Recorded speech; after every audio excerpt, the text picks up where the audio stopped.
Hello, everybody, and thank you to all of you for joining us today, either online or in this beautiful gilded room of the Cercle Gaulois in Brussels.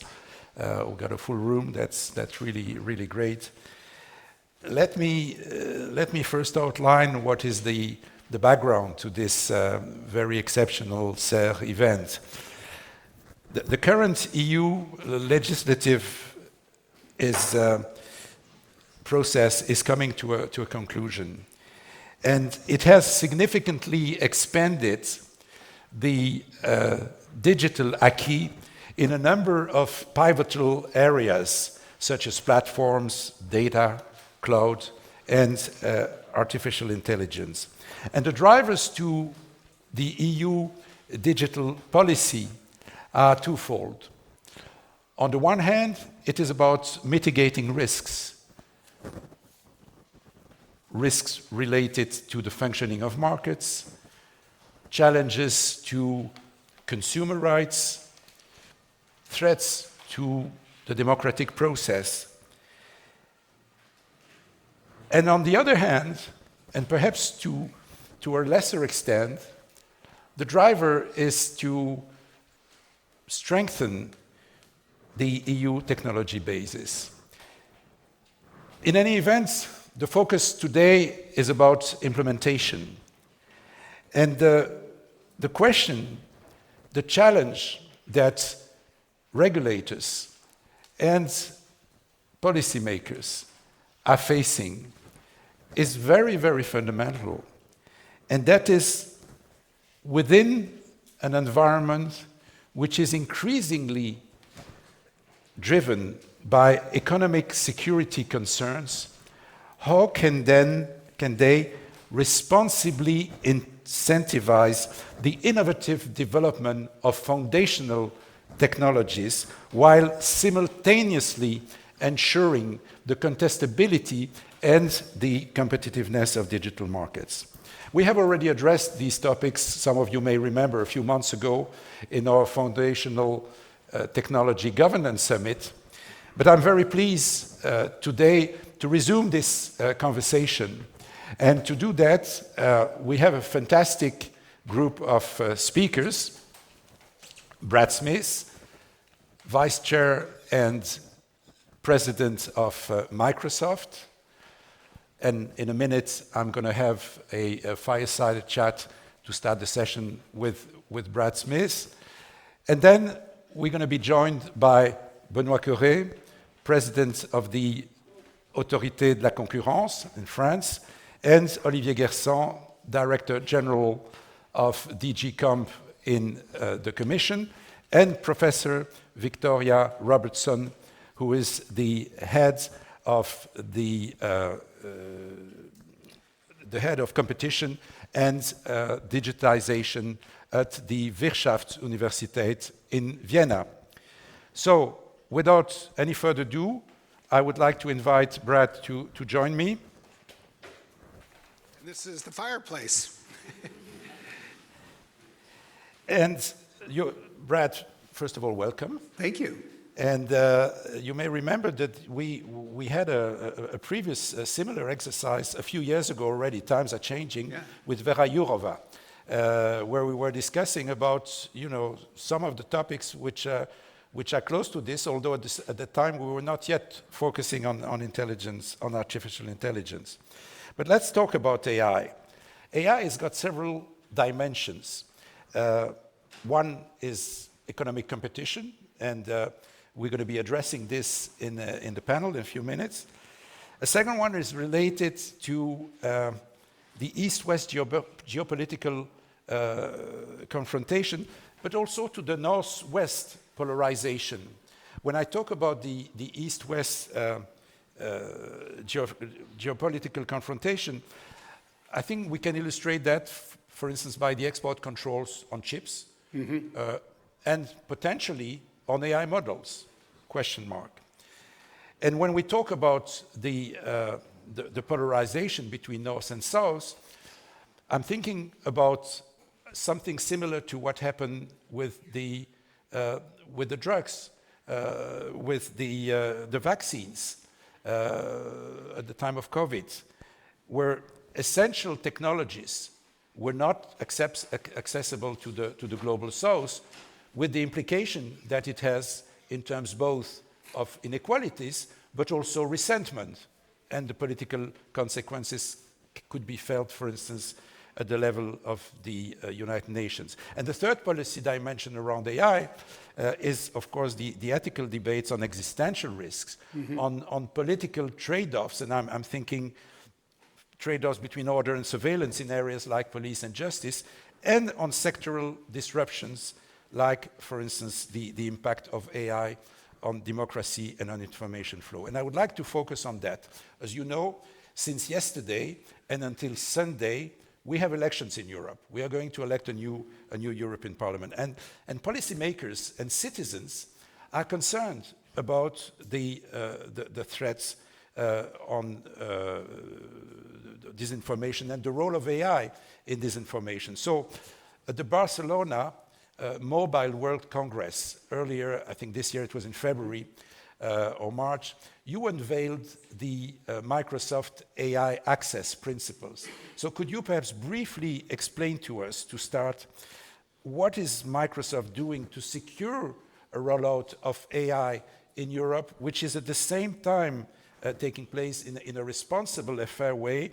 And what are you doing to ensure that democratic values are being preserved in these elections that we have now, and other upcoming elections in the rest of the world?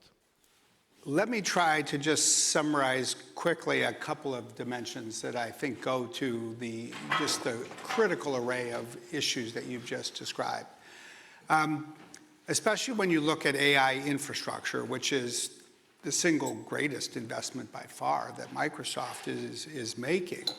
You know, think of the huge data centers with chips and the like inside them. It's clear that this can help close the north-south divide, in my view. If we can bring this infrastructure around the world, it will be very expensive, but we're seeing market forces propel about 5 companies from the US or 6, and 5 or 6 from China all focus on doing this. But it's such important infrastructure, people need to feel good about having it there. It's got to be trusted. And so what we launched in Barcelona are these AI access principles that fundamentally tries to address 3 issues: access, fairness, and responsibility. Access means other people get to use this. They have access to the chips in order to train their models.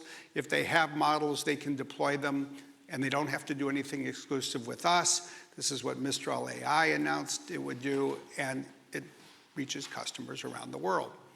The second is fairness. Think about fair dealing, and I think a lot of this you can see embodied very well in the Digital Markets Act, so that you're not in a position to distort the market, to foreclose competition, to use people's data to compete with them, that you give others the access to the same programming, application programming in your interfaces you're using yourself, that people can move their data and their models if they want. And then the third is responsibility. And this is very interesting because this is where I would say economic regulation, market regulation, competition connects with these other issues. So we did focus on broad skilling of the population, sustainability, but especially responsible AI and cybersecurity. And we need to address all of these things. Now, think about the 2 great divides that you talked about, North and South. Why is the North-South divide so extraordinary and great?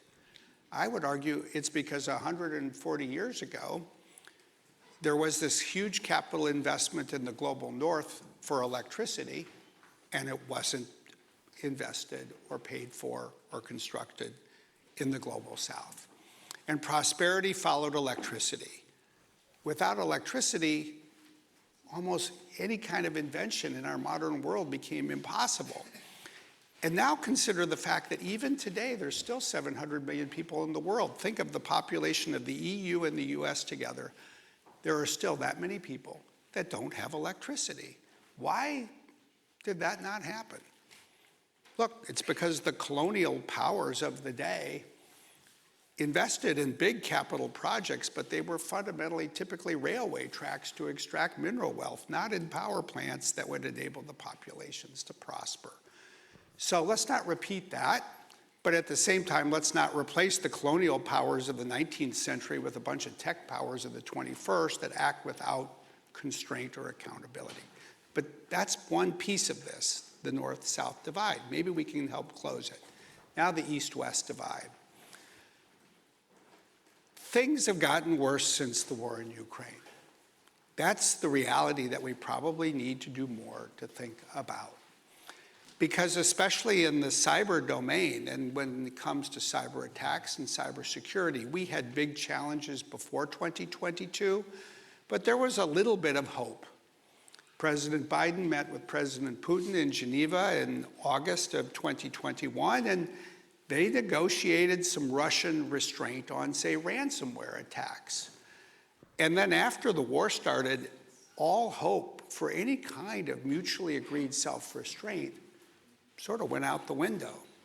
You know, we're seeing right now this extraordinary situation in Moscow, in my opinion, where you have what is probably the single largest and most sophisticated cyber attack agency in the world, the SVR, the Russian Foreign Intelligence Agency, employed talented engineers by day. They get to benefit from this extraordinary sophistication and know-how, and then they're allowed to go home and moonlight with ransomware operations at night, and they're preying on hospitals and schools and small enterprises. It's a very difficult situation. And I think you see China becoming more sophisticated, and they are both becoming much more aggressive.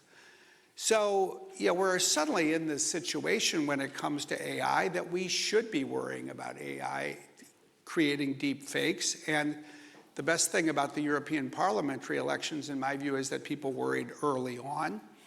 As a company, we've gotten out. We've done more than 70 training sessions in 18 countries for candidates and staff for the candidates, so that people are more sophisticated, they're aware, we have detection in place. And we'll see what happens this week, but at least we've made it to Tuesday of the final week before the elections, and so far avoided any mishaps. But what you really have to deal with in the world today is all of the good things that AI can bring, you know, frankly, the regulation of the enormous capital investments that are required so people feel good about them, and also the constant fight against the use of AI as a weapon, including against our democracies. We have in the EU, we have now the AI Act. How do your AI access principles intersect with the AI Act? Do you see is there any tension between what you are for and what the AI Act is about? No, I don't think so. You know, when I look at the AI Act, you know, what I see is, you know, first is some of you know way better than me, but you know, it started as a focus on what we would call the applications layer, because if you look at the issues governed by the AI Act, you know, so much of it is what I think of as the protection of consumers and the protection of citizens. You know, protection against bias, you know, for example. And then it added to it in the later stages was, you know, a safety regulation for foundation models. But, you know, it really does go more to a lot of the rights that people have in Europe as well as in other countries. And that, you know, is reflected in, you know, our focus on cybersecurity, privacy, responsible AI. And yet it really doesn't, in my view, address the competition and market regulation issues that are also extremely important. Now, the good news is if you look at the DMA, even if that's not directly applicable, it has, I think, a lot of the principles that one can then take and apply to AI, which is what we're trying to do through our AI access principles. Let's move perhaps now to the very important issue of AI global governance. We at CERRE, you may remember, we presented already 2 years ago to Macron. You were there. The CERRE recommendations on global governance of digital ecosystems. And clearly today we see that there are so many activities going around in so many fora. And the question that we can have is whether, given the diverse and sometimes diverging interest on the international stage, can those initiatives be successful? Can they lead? Can we have a common agreement on a number of substantive issues, or are we moving towards something which is going to be the lowest common denominator in AI, but in other foundational technologies? I don't think we're going to move towards the lowest common denominator, because governmental efforts have moved forward at a pace that is preventing that from happening, and I think that's a good thing. When I look at sort of the global governance landscape, I actually tend to see 4 distinct different types of approaches. The first is what you might think of as national, or in the case of the EU, call it supranational regulation, laws for a defined territory. That's one. The second is sort of international coordination, which we're really seeing through the G7, through the Hiroshima process that Japan kicked off last year. We'll see more work on that next week at the G7 meeting. And that has been especially important in sort of starting to knit together AI safety standards, and you're starting to see AI safety institutes. So that is a second. The third is you're starting to see some global norms emerge out of the United Nations as people start to think about, well, what can you really do at the United Nations level, which frankly is hard. But I think if nothing else emerges, the single thing that will emerge perhaps this year is in effect a page taken out of the book of what's worked for climate change and climate science, which is to build a global consensus based on factual understanding of what's happening. And that's what the IPCC, the International Panel on Climate Change, has done, and what I sort of would bet we'll see out of the UN, which will help. And then the fourth thing, and it relates to one of the features you mentioned, is new bilateral approaches. And this is very much a reflection of the fact that the United States government to date has controlled the export of chips, the most advanced graphical processing units, or GPUs, to keep them from going to China. And there is an active discussion now of whether there ought to be export controls applied to the most advanced AI models, or really model weights. It won't surprise me if we see that. I think that we're going to see a bilateral regime, at least out of the United States, for that purpose. And then you have to figure out how to put these 4 different planes together. And I think we'll see something emerge in the coming 3 or 4 years. And I think fundamentally what we may see is the United States government realize that it has created an early lead with China. It may not be a sustainable lead as China responds to it economically with different kinds of technology investments. And I think then you'll see at least sort of call it a North Atlantic, North Pacific, down to Australia, New Zealand, and perhaps India approach, where call it the world's democracies and some other allies come together around an ecosystem that is committed to a set of, call it AI standards and the like. I'd like, unfortunately, we have a limited time for this fire chat, and we're going to have the panel in a second. I'd like to have your views on the issues of AI partnerships. As you know, the Mistral and OpenAI partnerships are raising concerns in Europe about competition, security, and sovereignty in a critical new technology. So we're not going to talk about specific cases neither here nor in the subsequent part of the session. But I'd really like, putting those cases aside, to hear your views about how can you allay the concerns that regulators may have concerning partnerships between AI firms and big tech. Well, the first thing people should probably think about is that there will be no healthy market without some partnerships. It doesn't mean that all partnerships are good or that there don't need to be rules that regulate them. And by the way, this has been true forever in the world of technology. There would have been no personal computer if Microsoft hadn't partnered with Intel with a license agreement from IBM. And in my early years coming here, which was 35 years ago now, I'd go to Italy and thank goodness we got to partner with Olivetti. And I'd go to France and we'd partner with Group Bull. And you name it, I'd go to every country. And there was a hardware company that only was in business because it could use a common operating system from Microsoft. And we could only do it because there was a common chip from Intel. So, the truth is, without partnerships, the only model you can really have is a vertically integrated one. And a world where everybody has to be vertically integrated is a world where this number of companies is very small. The second thing just to think about is the fascinating aspect in part of what's happening with AI is that the organizations that are creating these models are usually very small.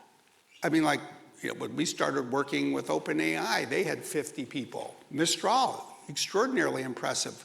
You won't find a company with 40 more impressive people anywhere else.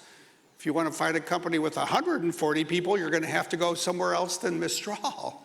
This is true of all of them when DeepMind was acquired by Google. So how does a firm with 40 people change the world? First of all, isn't that an amazing question to even talk about? You have to train the model on an infrastructure that is provided by somebody else. You're going to need a partnership to do that. Now, what you have to be super careful about, I think, is avoiding exclusivity or constraints that would enable a company in, call it, one layer of the technology stack to use its market power to distort or control competition in another layer. And of course, that's been part of technology regulation here in Brussels, going back to the IBM matters of the 1980s. So it's been going on for, this is the place in the world where there's the most longstanding expertise about how to permit partnerships most of the time, but prevent them in other times or regulate them. And I think that is the thing to think about. I will just say with respect to Microsoft and OpenAI, the one thing people should remember, in my opinion, is if Microsoft and OpenAI had not partnered, there would be no market. It's not just there would be no market competition, there would be no market. It is that partnership that invented generative AI. And once people saw that you could invent it, everybody else figured out how to go do it as well. But if we had this conversation 2 years ago, that phrase, generative AI, didn't even exist in a way that anybody could comprehend. Okay, I think we'll come back to that. So thank you very much. Thank you for this the first part of the session. And I will now invite Viktoria Robertson, Olivier Guersent, and Benoît Cœuré to join us on the stage.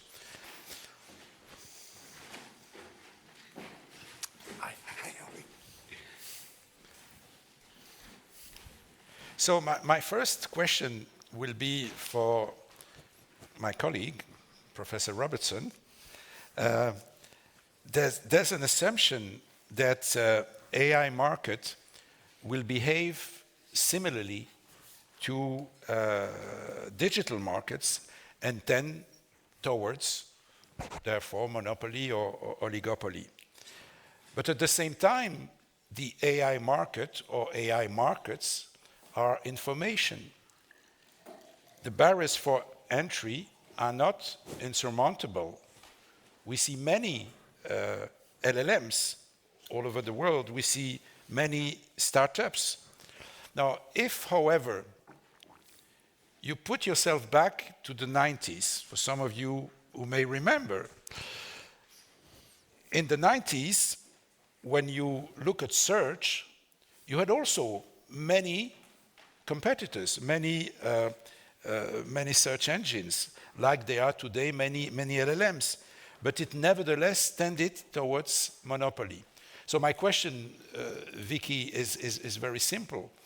Are we, to what extent do you think that we are going to see the same movie? Okay, thank you so much, Bruno. It's a pleasure being here.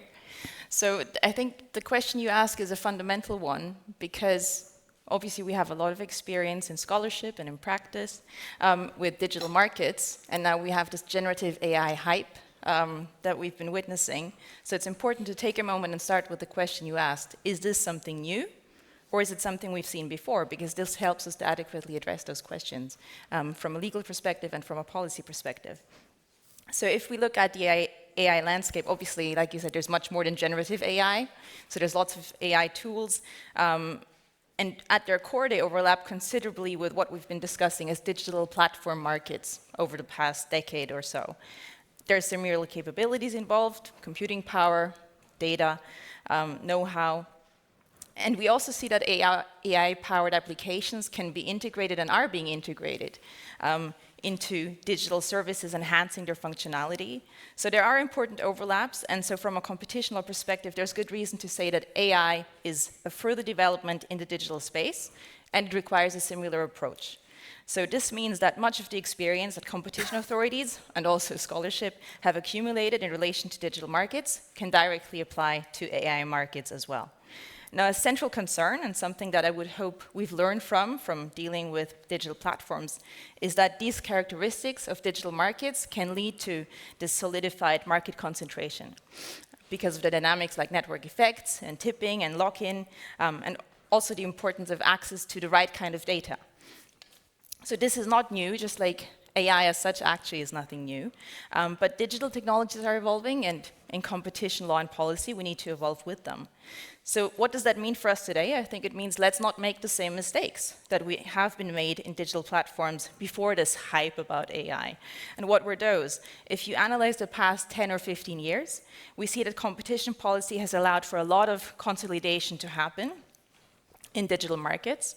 We have digital gatekeepers that have emerged, a new kind of market power that we can witness, and also the abuse of this kind of market power. And this was not always possible to tackle with traditional antitrust tools, or at least not in a timely fashion, leading to the necessity of the Digital Markets Act in the EU, the Digital Markets Competition and Consumer Act in the UK now, and also Section 19 of the German Competition Act. So I think in AI-related markets, we should be prudent from the start, and I think that we've accumulated a lot of experience already that can help us do that. Thank you, Benoît Cœuré. You have, in the last months, spoken quite a lot about the competition aspects of AI and cloud. Do you anticipate competitive developments in AI or cloud being similar to what we saw in search? So, I mean, first, thank you for having me here. I think it's an incredibly important discussion to be had, and it's time. It's not too late to have that discussion. So thank you for having it. I think it's in a way it's very good that Brad and you started with discussing the broader significance of AI for our societies. I mean, politically, in terms of the fairness of the political process, also in terms of how is AI going to impact key services such as education, health services, etc. Because if you think of everything that AI can bring to our societies, I mean, first, I think we have a duty to be positive about it, given the potential, given the upside that we have. There is downside, and our job is to care about the downside as enforcers, but let's not lose sight of the upside. And we need to have the right mix of safeguards, and also we need a market structure that will provide for dynamism and open access. And the sequence we've just had in Europe is we started with the safeguards in terms of, the AI Act provides, risk management, control, etc. And that's the way we like to do it in Europe, focusing first on the risks. We've ticked that box, and I think now time has come to focus on what can we do as a group, not only on the enforcer side, but also in the industry, to provide for the right kind of dynamism that will allow for open access. We want to see a world where where users can avail of a variety of models, of AI models, not only in terms of training models, but also in terms of use cases, the kind of data that will be used, and etc. And of course, that's about competition comes in, because there we can play a useful role to allow for this kind of open access to AI that we want to see. And it has to be a mix of competition and regulation. There are things we can do on the antitrust side. We've already started to identify possible bottlenecks and possible issues, competitive issues, particularly upstream. And I think all competition authorities are kind of working on the same issues: access to data, access to compute, access to cloud services, very importantly, and access to talents and human resources. And there is a fair level of commonality across say, the G7 and even more broadly to discussing all these issues. That can create bottlenecks in the short term. I mean, you can see, obviously, the price of GPUs and stuff like that. That's evidence of possible bottlenecks. But that can also, down the road, create risks of exploitative conduct and exclusionary conduct, which is the core of our business as enforcers. And this we want to avoid. So we'll focus very much on that kind of risks. But we also have to acknowledge that part of the answer does not lie in antitrust. It can lie in regulation. So the AI Act is important. The Data Act can help quite a bit. There are issues where probably we need to invest a little bit more, to think a little bit deeper, such as copyright, where we obviously need to. There is a kind of a trade-off between, We talk about the tools in a second. Yeah. So I leave copyright for later, but I think that's an area where we need to. We haven't found the right model yet, and we need to find the right model.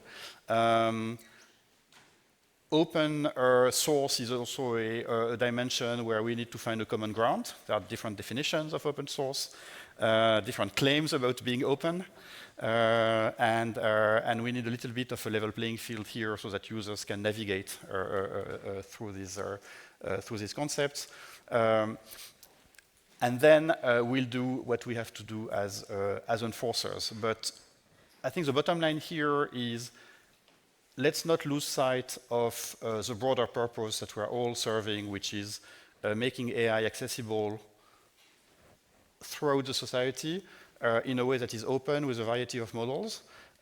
And also there is a little bit of a tree that hides the forest thing here. We're all focusing on competition for AI. That is what's happening in the AI market, particularly in the upstream AI market. Let's not lose sight of competition with AI. So how is AI going to change the market structures in lots of other industries, particularly service industries? Okay. So let's keep a little bit of bandwidth to think about these broader issues. Thank you. Olivier Guersent, how do you intend to achieve a level playing field in AI, considering that we're likely to have competition just with a limited number of firms? Well, I think what Brad said is absolutely right. I mean, you need partnerships. I mean, we are in a world in which innovation is more and more important. It's quicker and quicker. And it's, of course, magnified in the tech industry. And more disruptive innovation are brought about by very small firms, more than the big ones. But you need the big one. You need to roll over the innovation because you cannot do that with 50 people or 150 people. You need the networks, you need the channels, you need all of this. Think about the vaccines. I mean, the COVID vaccines were not invented by the big pharma. They were invented by very small firms. But you needed the big pharma and the production capacities to roll these vaccines massively throughout the world. So the whole thing is that it happens in a way that ensures a level playing field, fair competition, as Benoît just said, no exploitative or exclusionary abuse. So you need to keep it open, etc. That's the whole thing. The second consideration is that, I mean, we have the benefit in the Commission to probably have the longest in story in terms of intervening in the tech business through antitrust tools and mergers. And the lesson we draw is that there is a cost in intervening too late, and there is a cost in intervening too early. And for the time being, it's very early in the AI. You said markets. I don't know exactly what would be an AI market. So in AI, say, because we are at the stage in which, you know, is the early stages of a new universe. You have gas clouds that will certainly at some point become galaxies, but we're not yet there. So I agree with what Benoît says. For the time being, what you want to ensure is that the main inputs are available, that they are not captured by a few firms. So we're talking access to cloud, access to large amount of data, access to chips, access to brains, et cetera, et cetera. So you want to keep this universe as open as possible so that it is vibrant and you have a lot of competition and until you know who are the winners. The second thing you need to look is downstream, because downstream AI impacts a number of activities in tech or outside of tech, in which you have people with considerable market power, and you do not want either that they capture these innovations in order to magnify the market power. So I think at this stage, it's hard to say more than that. And of course, your initial question was, if I may sum it up, are we in front of tipping markets? And the fair answer is, we don't know. There are some characteristics that make us think they could be tipping, aggregation of large amount of data, for example. At some point, it tips and the winner takes it all. Some other models that are not completely stupid tells you that maybe not, and the jury is still out. But what we know is that if it is tipping, we will need to be quick, because once it has tipped, then you're too late and you're kind of lagging behind. Okay. Brad, you wanted to come? Yeah, I'd say a couple things, and I broadly agree. The first thing I would say is I think it's really important to focus on bottlenecks. That is the problem that needs to be addressed and ideally avoided. Because the best way to tip a market is to create a bottleneck. And if you can create a bottleneck, whether it's upstream or downstream, you start to distort the market. And then the next thing to think about, I think, that is just so fascinating to me about coming to Brussels in 2024, is that fundamentally there's two kinds of tools that regulators can use: cases and rules. And for decades, really, it was just cases. And I don't like cases. I don't like cases as a plaintiff because they take so long. I mean, look, we've been vocal about the bottleneck that we believe was created when Google entered into an exclusive agreement with Apple for the default setting on the iPhone. And Google quite readily repeats that they just succeed on quality, not on the bottleneck, but they spend $20 billion a year for that one contract for what sure as heck feels like a bottleneck for the only other company that is operating internationally in more than one country, really, in the search market. So as a plaintiff, cases are too slow. And I've spent many times coming to Brussels as a defendant in cases. by the way, they're slow too, and they're just uncertain. And so to me, the greatest single advance for the world of technology and competition is actually the approach to market regulation brought about by the DMA. Because you have rules. And actually, there's 18 different services. And what the European Commission, the European Union were able to do with the Digital Markets Act is basically win 18 cases all at once by creating rules that everybody has to follow. The other thing I like about the rules is that then you get more clarity and they apply to everybody.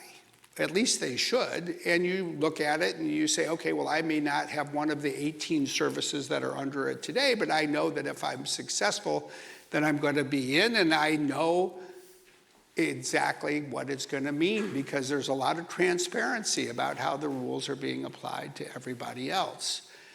And so, you can ask, well, could you graft AI or the various areas of AI onto the Digital Markets Act? And the answer might be literally yes or literally no, depending on the way the DMA was written in terms of precise scope. But mostly I would say it points the way, in my opinion.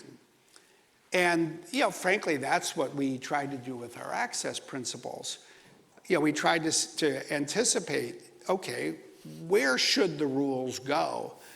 Because in my view, we don't need to win versus somebody else. We just need to be able to participate with clarity, certainty, and commonality in terms of rules that will be applied to everybody.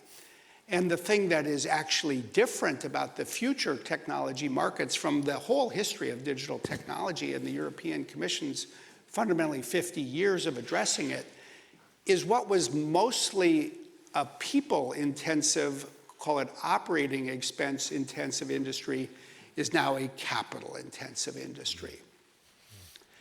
And so, I had this conversation in one of the member states with an official who said, hey, we feel good about you at Microsoft. We feel good about you going ahead with this multi-billion-dollar investment in our country, but we don't want to depend on you. And I said, I get it, but just remember, we depend on you too.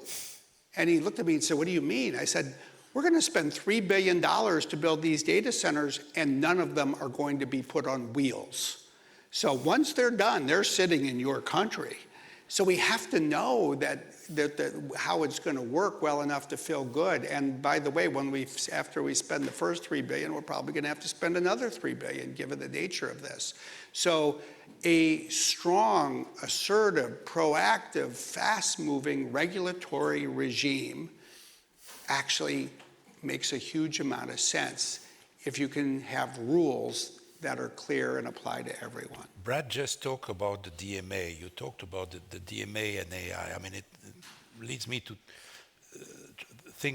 ask about the tools that you gentlemen can use in your in addressing AI issues. I mean, what kind of tools are going to be dealing with AI?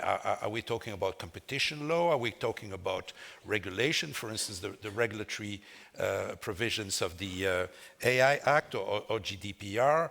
Or do we need to address, because this is something new, we're going to need new tools?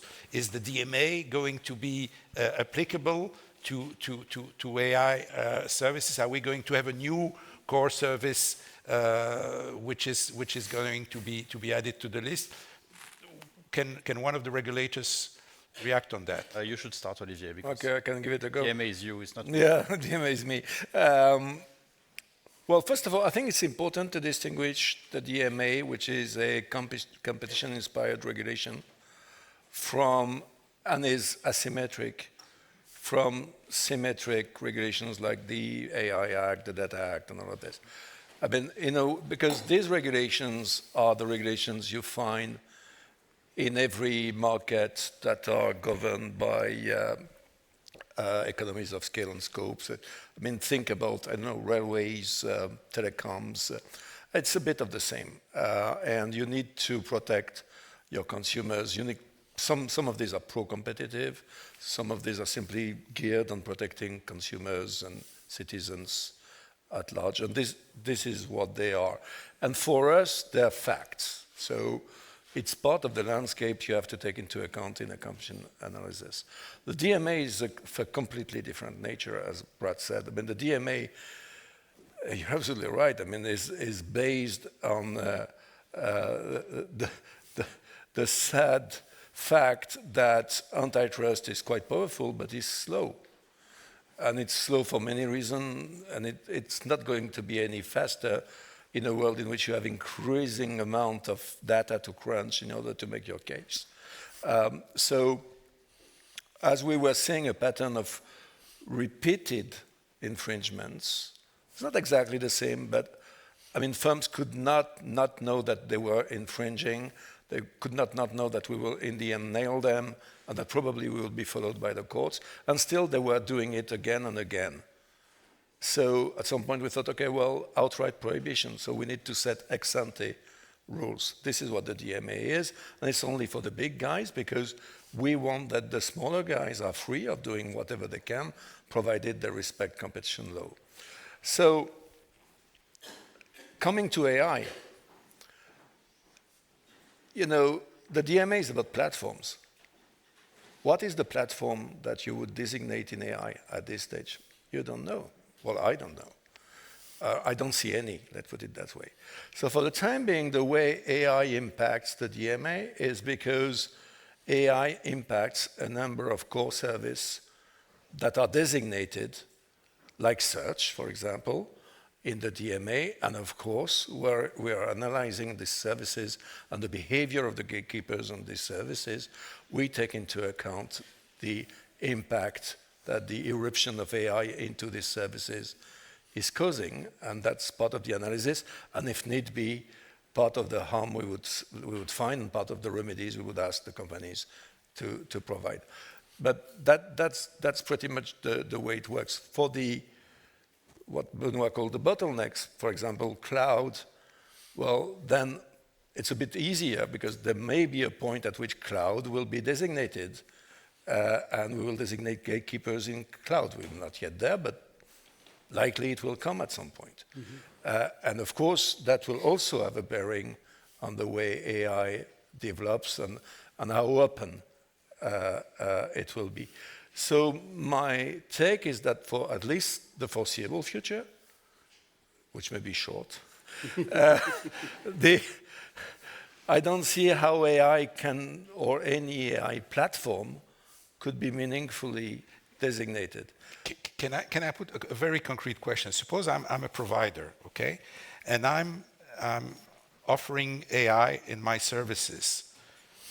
Do I need, because of the rules on self-preferencing, offer various AI options? Well, depends how long you have, yeah, for this question. Who are you as a provider? Are you a gatekeeper? Do you have an exclusive agreement with this AI provider? But there's many things. In principle, I mean, of course, I mean, Brad said it. I mean, what you would expect for any firm, large or small, active in that field, is to be interested in AI, invested in AI. I mean, having partnership with AI firms, because this is a train you don't want to miss. And that's normal, and that's competition.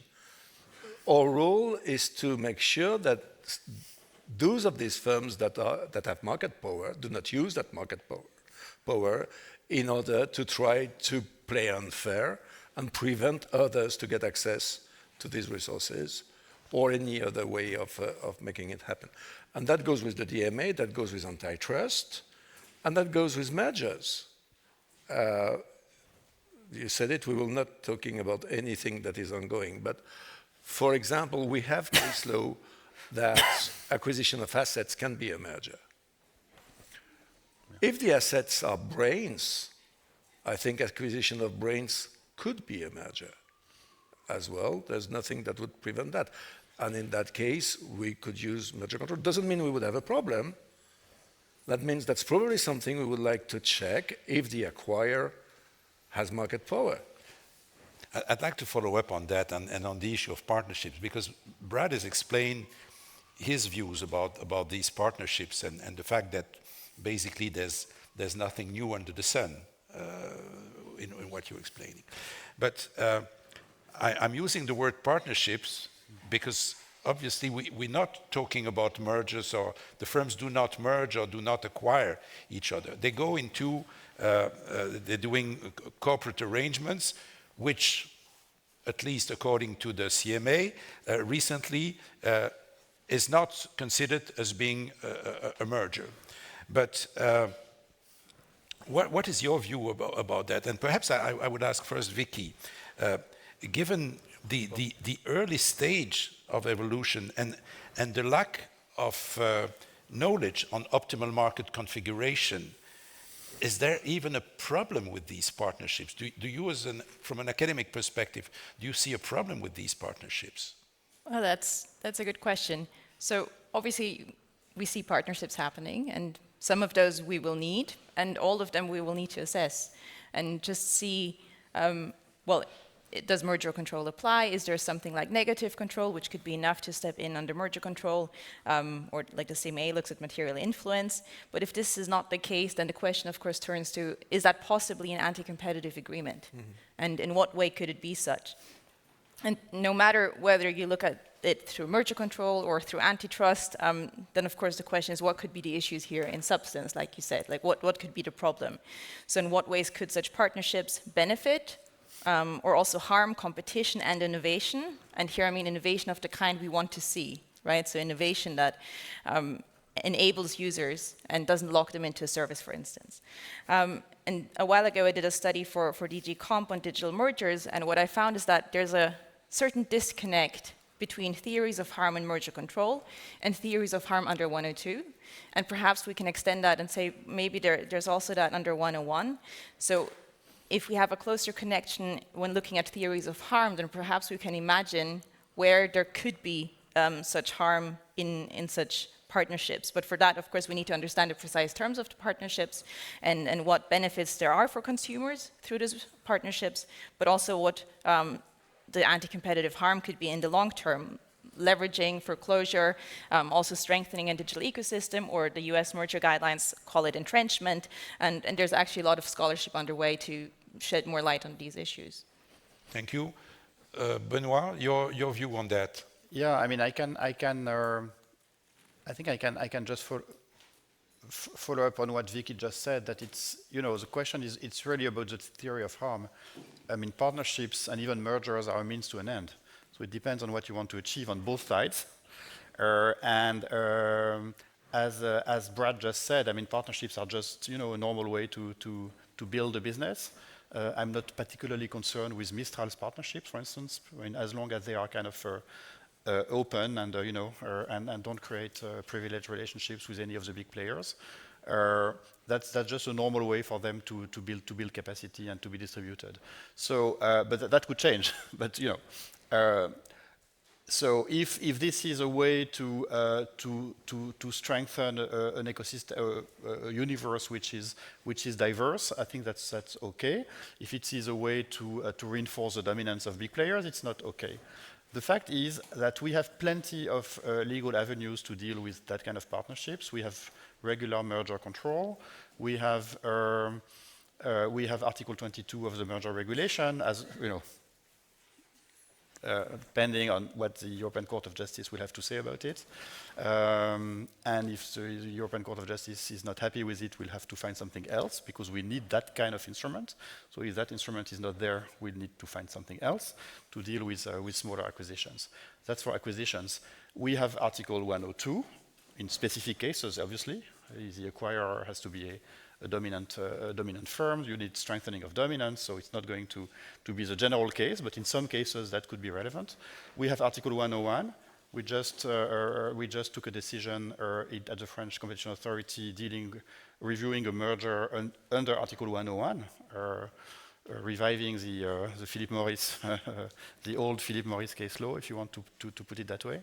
So it's possible. The question, and I think there is some flexibility, some elasticity in merger review. As Olivier rightly said, acquiring an asset can be a merger.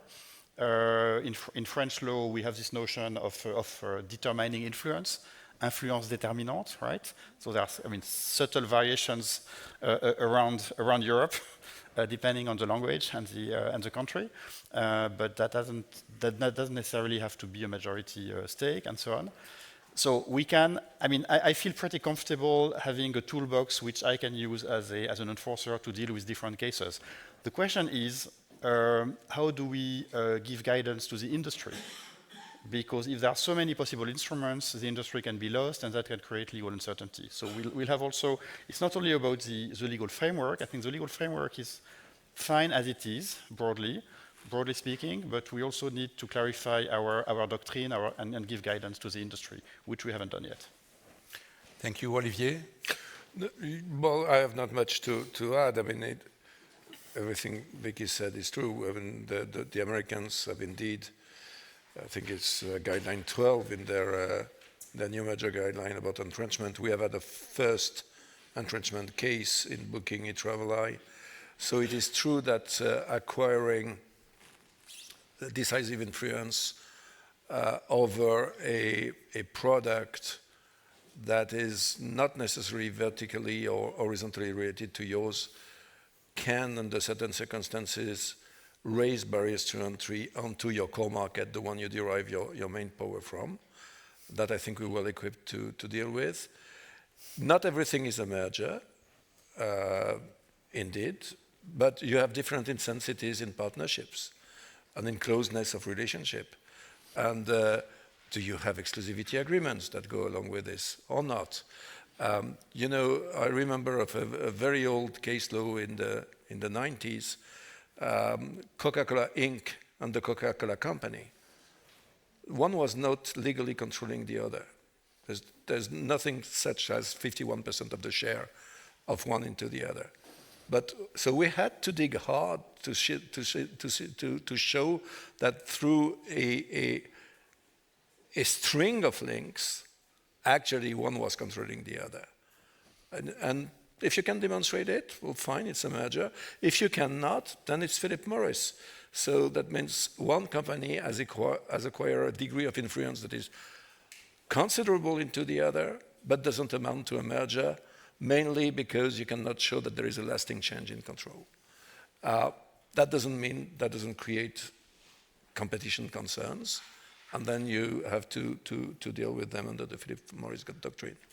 So, indeed, I think we can cover pretty much the whole universe of possible practices and partnerships. Thank you. I'd like for the last part of this fascinating discussion, perhaps to take a step back and come back to what I said earlier about when I introduced Brad, I mentioned one of the two drivers of the EU digital policy is to strengthen the EU technology base, and perhaps we could address that in the last part of our conversation. If I wanted to simplify things, I would say that from a digital policy perspective, the EU has three key features. A very large market, limited digital technology, and values. And we've managed to leverage our market power to impose values on technologies that we neither own nor control. And it worked well for privacy, and this led to the so-called Brussels effect. But do we have clear indications that it's going to be the same? The Brussels effect is going to reproduce across different foundational technologies. I just learned recently, I read, I think a few days ago, the EU Court of Auditors, which issued a report criticizing the Commission and the AI strategy of the Commission in particular. And we have so far fallen behind in developing some core AI capabilities. And I just mentioned 3 of them. First, Draghi noted recently that the EU has a public network of high-performance computers, which is world-class, but he said spillovers to the private sector are currently very, very limited. Second, we mentioned the skills. We have great difficulty to retain the skills, the skilled people that we need for AI and for our foundational technologies. And third, our power grids are not up to level to meet the huge energy amounts which are required by AI. So clearly, we urgently need a significant policy push to catch up in AI and its ecosystem. So my question to the panel is really, do you, ladies and gentlemen, think that we have in Europe the right balance between regulation and innovation? Do you think that, do you agree that the implementation of the AI Act, which is going to be really fundamental, but it should not only ensure legal security and predictability, but also, first and foremost, to foster investment? So since I mentioned the word commission, I will give the floor to my friend, the Director General of Competition. Well, I mean, it's years that I hear that. I think most of the regulations in Europe, frankly, are pro-competition and pro-innovation. And having rules has never preempted anybody from innovating. I mean, it's when protecting privacy, for example, I don't see exactly how it prevents you from innovating. So I don't think that's really the problem. We're lagging behind for many other reasons. We are not training enough engineers. We have a non-functioning capital market. Benoît is more competent than me for that, for historical reasons. But so when we have innovators in Europe and they need to scale up massively, frankly, the best way is to go to the US, because then you have the type of large and deep capital market and people with a risk appetite that is difficult to find here in Europe. So there is a lot to do. I don't think we should emulate the US capital market, because there are many reasons why it is what it is and we are lagging behind. And the main one, in my view, is in the way how they finance and how we finance a social model. And as I don't think European citizens would like to have an American-like social model, by definition, we will not get there. But you have a huge margin to improve the functioning of capital markets in Europe. And that, I think, will do a lot more to promote innovation in Europe than potentially over-regulation is making problem too. So I think really, and it's far beyond competition, the key parameters of competitiveness here are in basically framework policies in which we don't have it right because we're complicated, because we have to put together and get to agree 27 member states. I mean, my previous job, already working with Benoît, I launched the Capital Market Union. And everybody knows why it failed. The first thing is, if you want to invest cross-border in Europe, you want to know what happens if it doesn't work. Well, for the time being, you have 27 regimes. So the costs are enormous. What do? You invest home because you know the rules. We propose to say, okay, well, let's make it one regime. We had 27 ministries of justice against, because they're all in favor of harmonizing if we take their model. And so on and so forth. So that brings us far, but skill and reskilling. We're lacking 1 million engineers in Europe. And the brains are really the power engine. I mean, Brad is right. It became a capital-intensive industry. We don't have the capital. And it's still a brain-intensive industry, and we don't have enough brains. Not well-trained, anyway. So I think if we would start by fixing this, we would go a long way to finally having European GAFAs that could feel the heat of European antitrust control as well. Thank you, Benoît. Yeah, three. I saw you nodding when I was talking. Yeah, I was nodding because I think that's one of the main challenges and stakes when we think about Europe's industrial policy, and I very much hope that Mario Draghi's report will have a section also on AI and how do we prepare for that. But just to keep it simple, let me just outline three thoughts. First, and that applies to the whole discussion we're having tonight. I think we need a fair amount of technological humility. As Brad rightly reminded us, I mean, 1 year ago, none of us knew what an LLM was. Well, maybe 2 years ago. Maybe 1 year ago we knew, but not 2 years ago. And maybe 2 years down the road, it's not about LLMs anymore.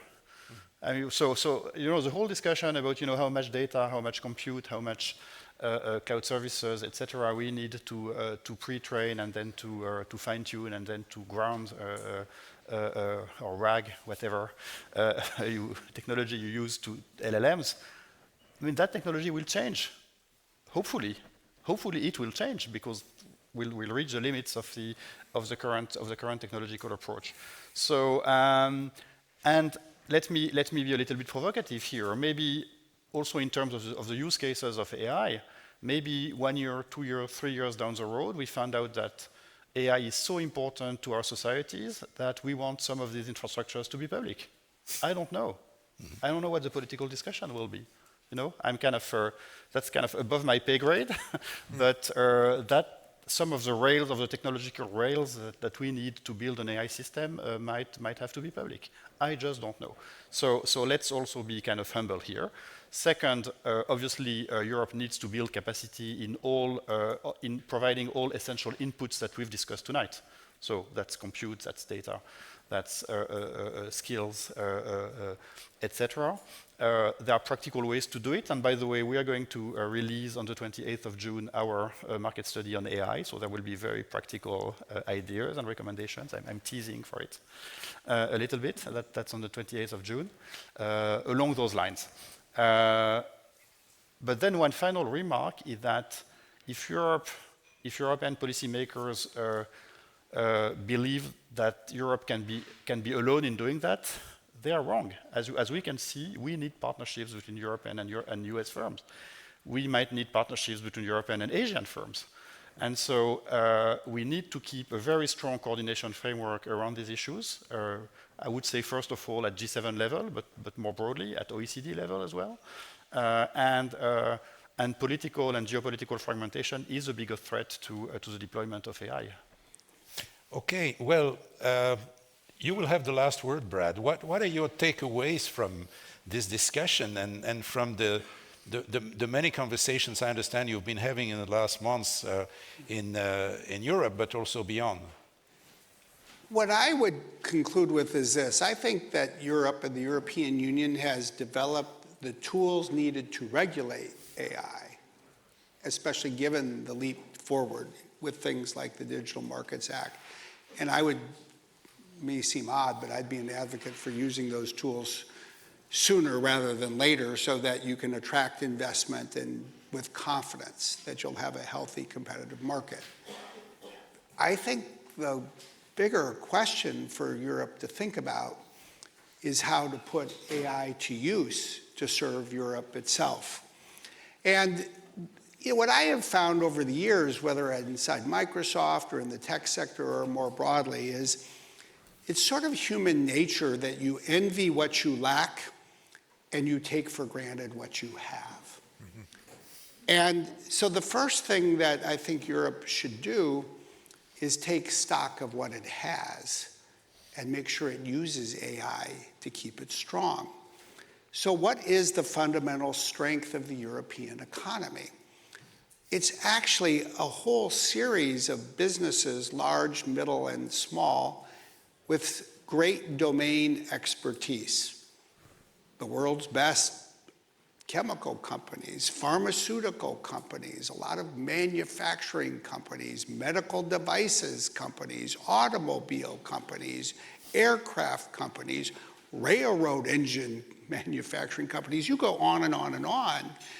And what is so amazing to me is two things. One, in Europe, unlike the United States, you are likely to find a company that is great in 2024 that was also great in 1974 and was great in 1924. And the truth is, it is because there is more a tradition here of mastering something and continuing to focus on mastering it into the future, whereas the US is probably more inclined to say, wow, if we did one thing well, we can do everything well, and then you actually realize you can't.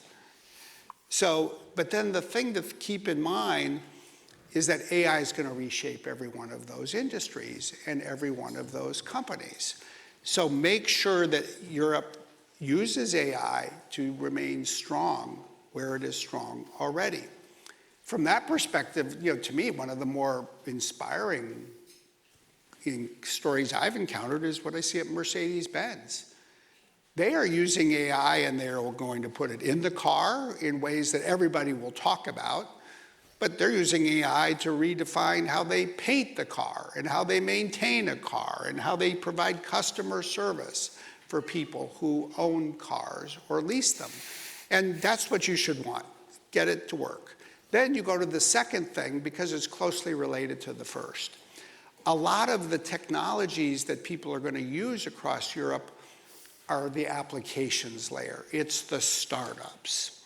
And the startup scene is so much healthier in Europe today than it was 10 years ago or 20 years ago. Not in every country, but wow, you do encounter startups in lots of different places. One of the things that, frankly, I was just so pleased about was when we announced our investment in France with President Macron, we had a piece of it, to provide support for 2,500 startups in France. Look, 20 years ago, we couldn't have found 2,500 startups in France in that field. So that is great cause for optimism. Then you do get to some of the barriers that you heard before. You can raise enough capital from a healthier venture capital market to get started, but a lot of times then you can't raise the money to scale. And so I do think that there's going to be an ongoing need to build out really the financial services sector to serve this startup economy well. That's what's going to keep the people who are trained here so that they stay here.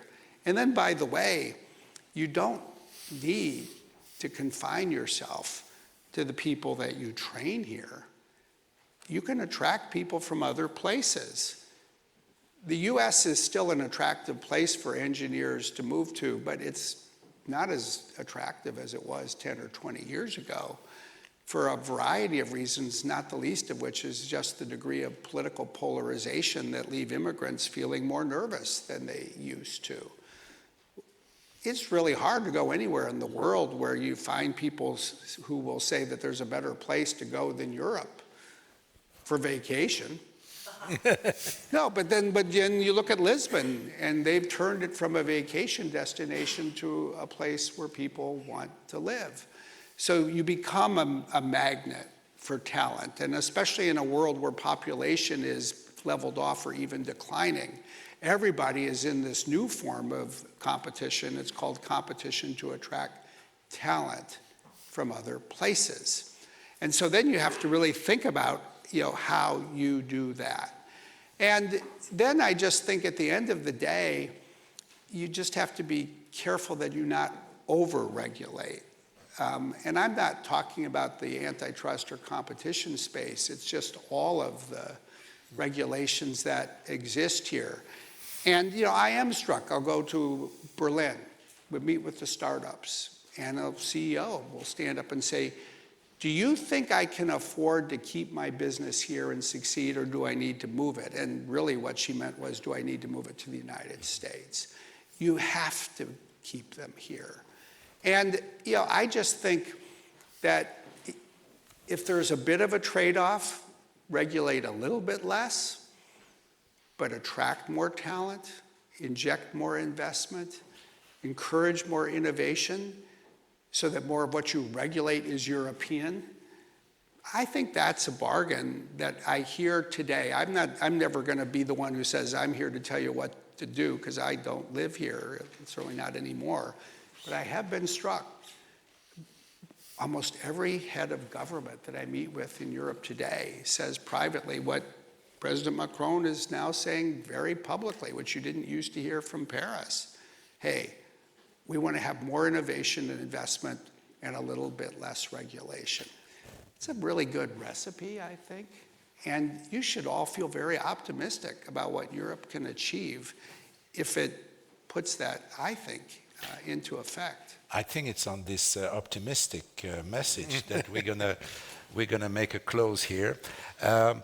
I feel a bit, I feel a bit disappointed as a moderator, because I was hoping, I was expecting that, there will be fighting, there will be a lot of divergences, very acute expressed here, and I didn't hear that. So I think it's interesting to see that we can have a conversation and move towards similar objectives, because clearly, as you said, as Olivier, Benoît said, clearly the objectives are the same. I'm not saying this is the final word, because these are issues that we are going to continue to talk about. So I'd like to thank very much Professor Viktoria Robertson. I would like to thank Olivier Guersent, Benoît Cœuré, and Brad Smith.